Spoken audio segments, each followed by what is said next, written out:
Shalom saudara yang dikasih Tuhan. Hari ini kita bertemu lagi dengan suatu tema, yaitu mata air kehidupan. Apakah mata air kehidupan? Tentunya di dalam kita perlu air hidup, yaitu firman Tuhan yang mengalir dari surga.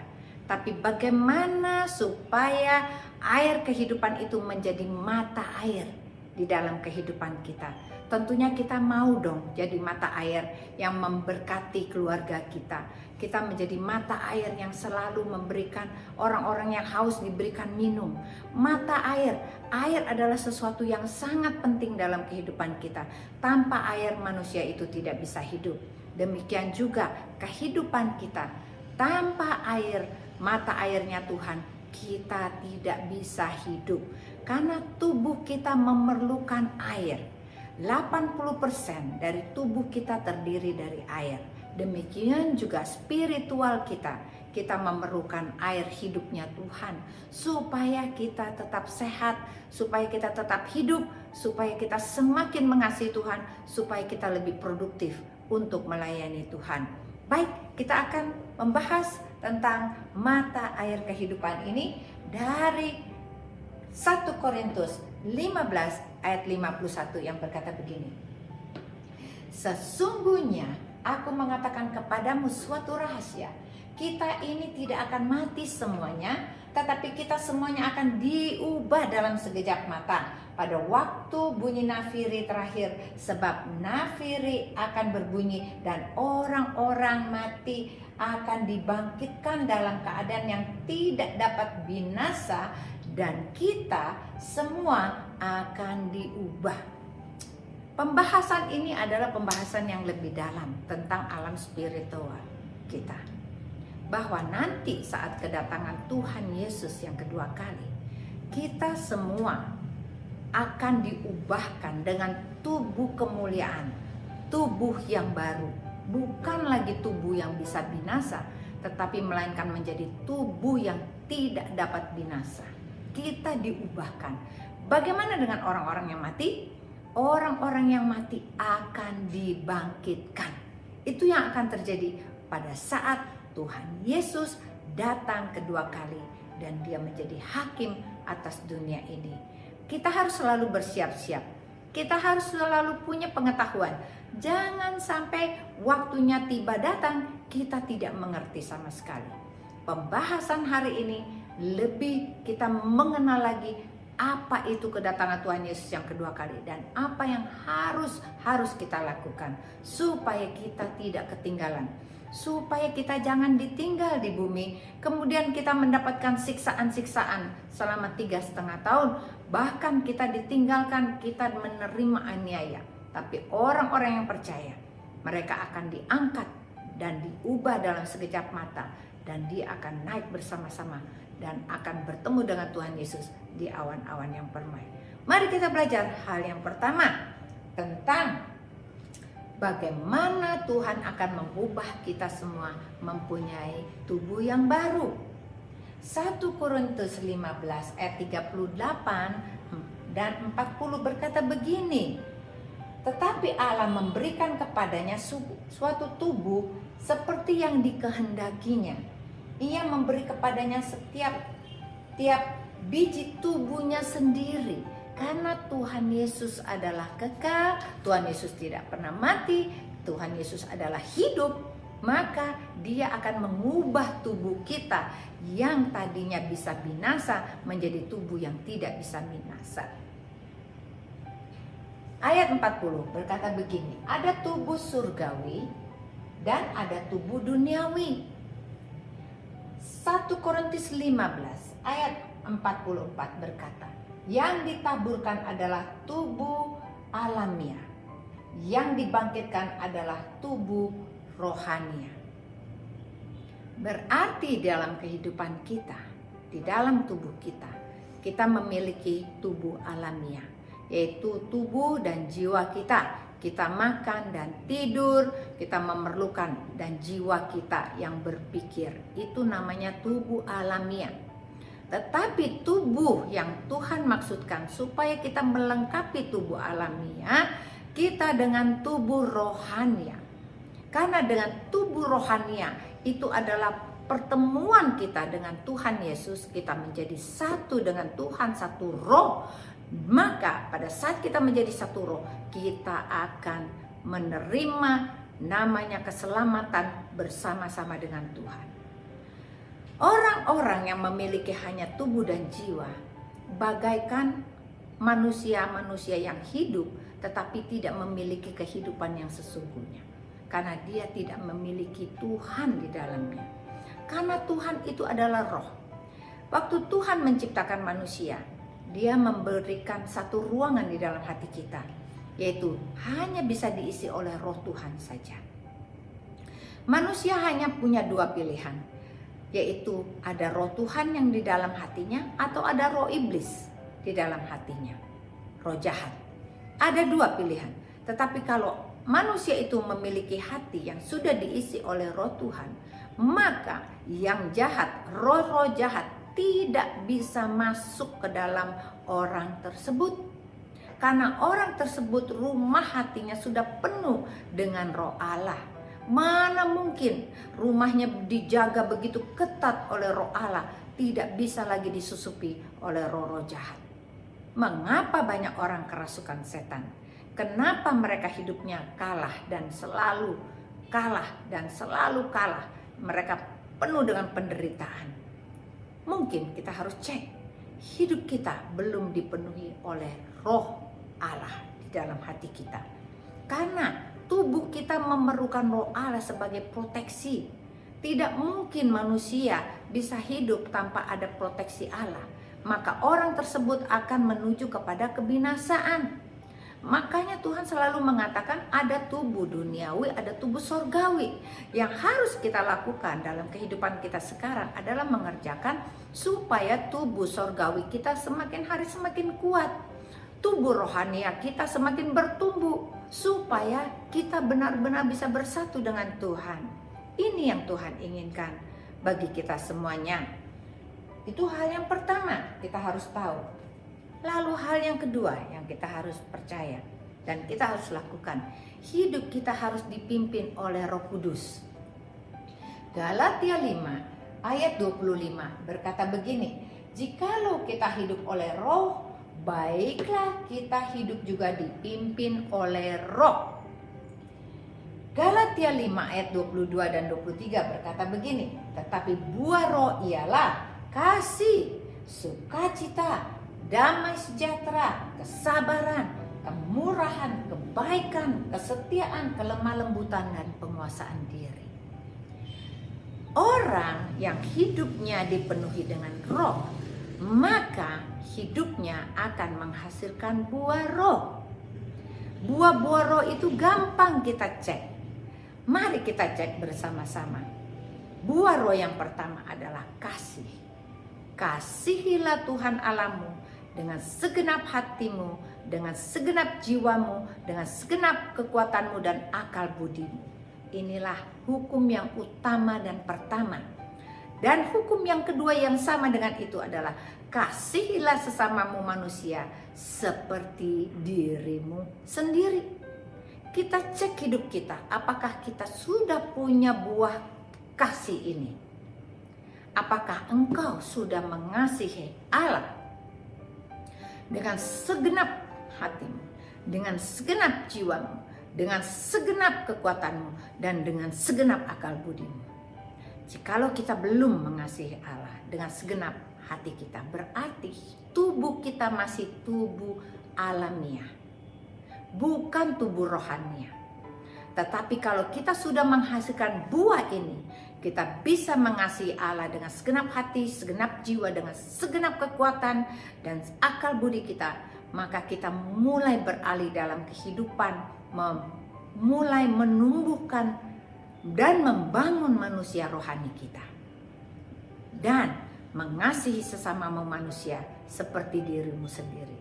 Apakah hal ini sudah ada di dalam kehidupanmu? Kita cek hidup kita. Kalau kita mengasihi sesama manusia seperti diri kita sendiri, berarti kita mengampuni musuh-musuh kita. Kita berbuat baik kepada mereka. Karena dengan memiliki kasih, kita baru bisa merasakan semuanya. Karena di dalam kasih itu, kita ada damai sejahtera, kita memiliki sukacita. Sekarang kita cek dulu, di dalam hidupmu ini, apakah engkau memiliki sukacita? Apakah engkau memiliki damai sejahtera? Kita cek lagi buah-buah lainnya, yaitu tentang kesabaran. Apakah engkau sudah menghasilkan buah kesabaran dalam kehidupanmu? Engkau sabar di dalam menghadapi suamimu, engkau sabar di dalam menghadapi mertuamu, engkau sabar di dalam menghadapi anak-anakmu, engkau sabar di dalam pekerjaanmu dan pelayananmu, engkau sabar. Kalau engkau sudah menghasilkan kesabaran ini, berarti hidup kita adalah sudah berubah menjadi kehidupan dalam tubuh rohania. Karena ini buah-buahnya terus akan bertambah banyak.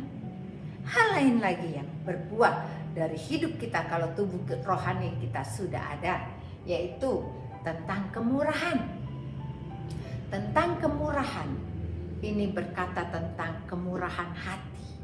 Kemurahan hati berarti terus menolong orang lain tanpa pamrih dan tidak pernah mengharapkan balasan. Itu adalah kemurahan.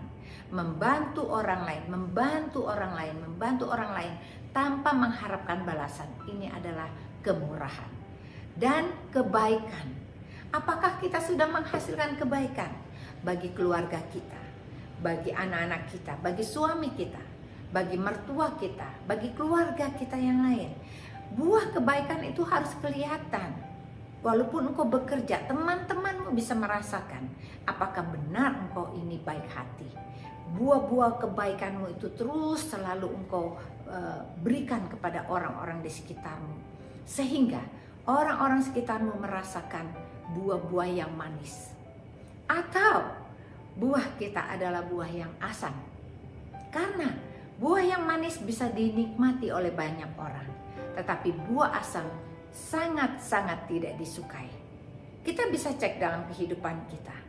Kalau kita di dalam keluarga, orang-orang membutuhkan kita, rindu akan kita, selalu ingin ketemu kita, berarti kita memiliki buah yang manis dalam hidup kita.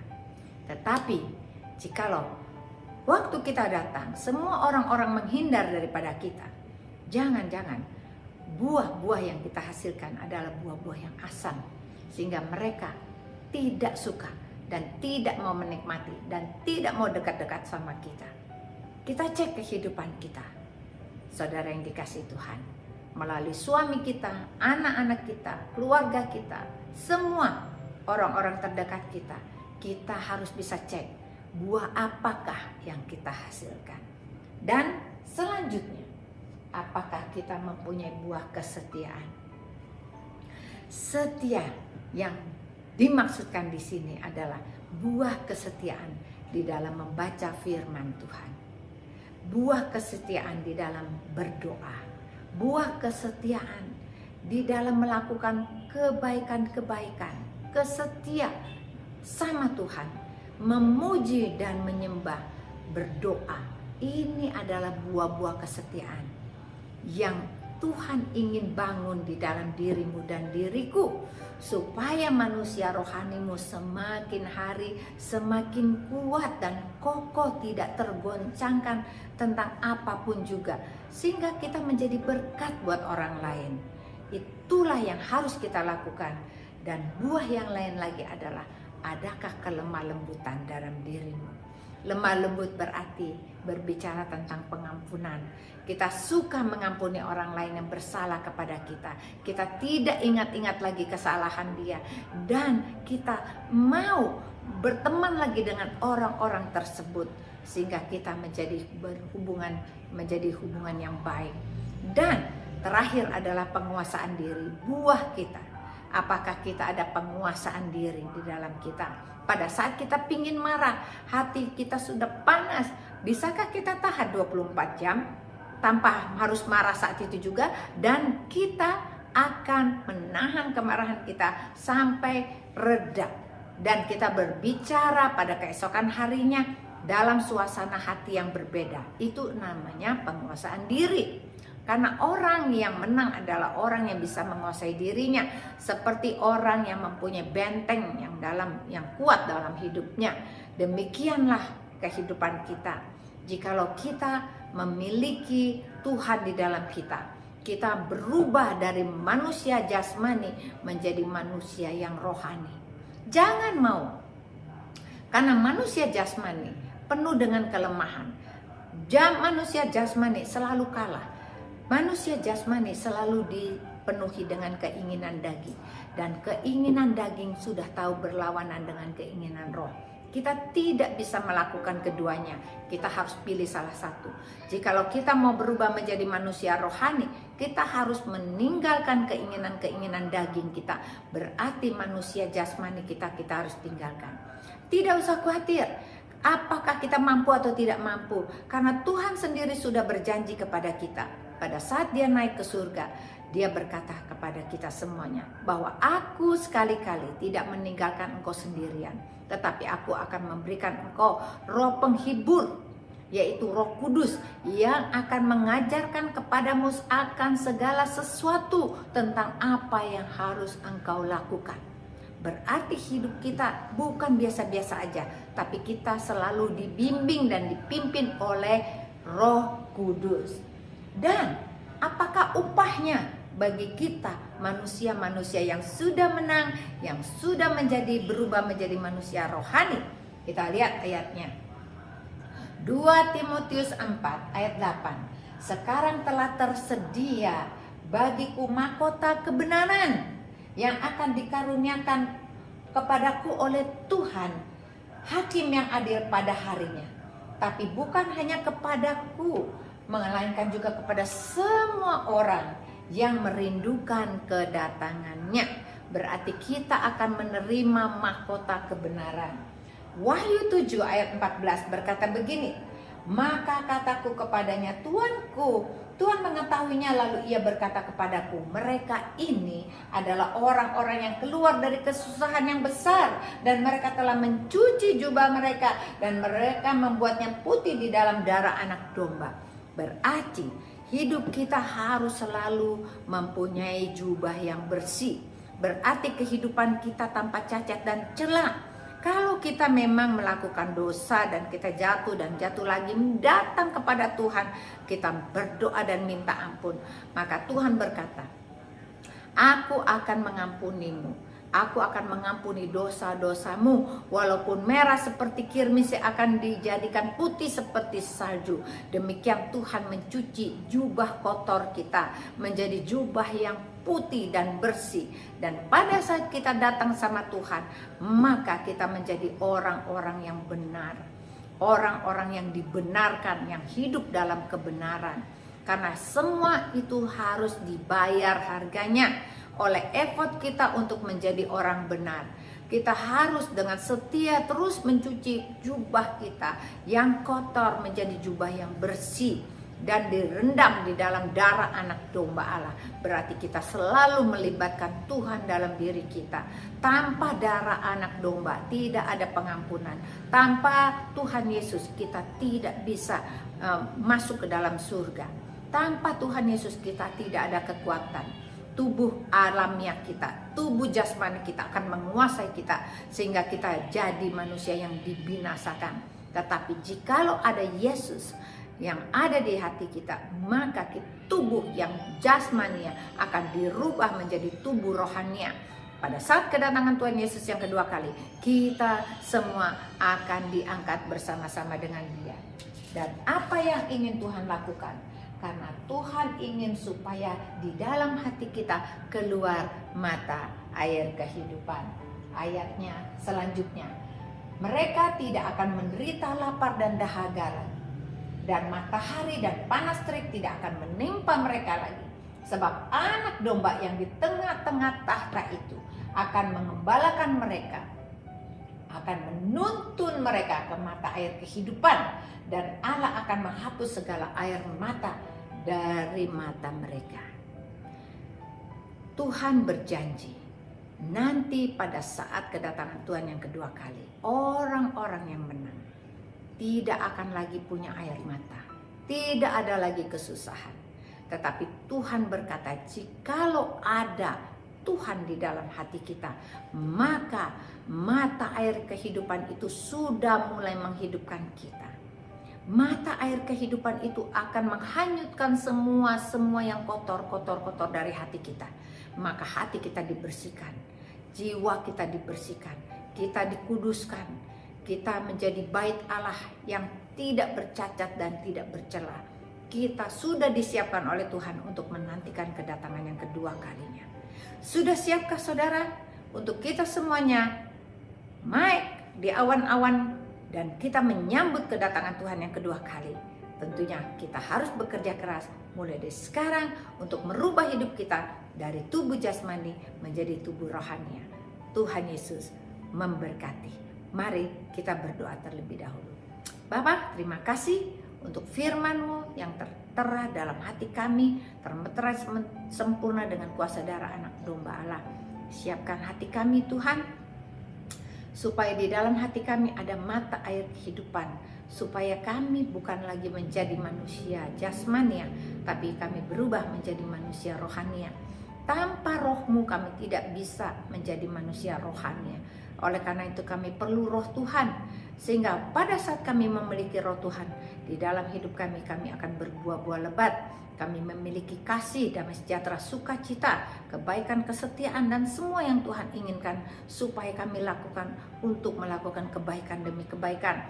Dan kami percaya kami akan terima upah, yaitu mahkota kebenaran yang Tuhan sediakan bagi kami semua. Kami mengucap syukur untuk firman-Mu, meteraikan dalam kuasa darah anak domba Allah. Kami mengucap syukur hanya dalam nama Tuhan Yesus. Haleluya. Amin. Tuhan Yesus memberkati.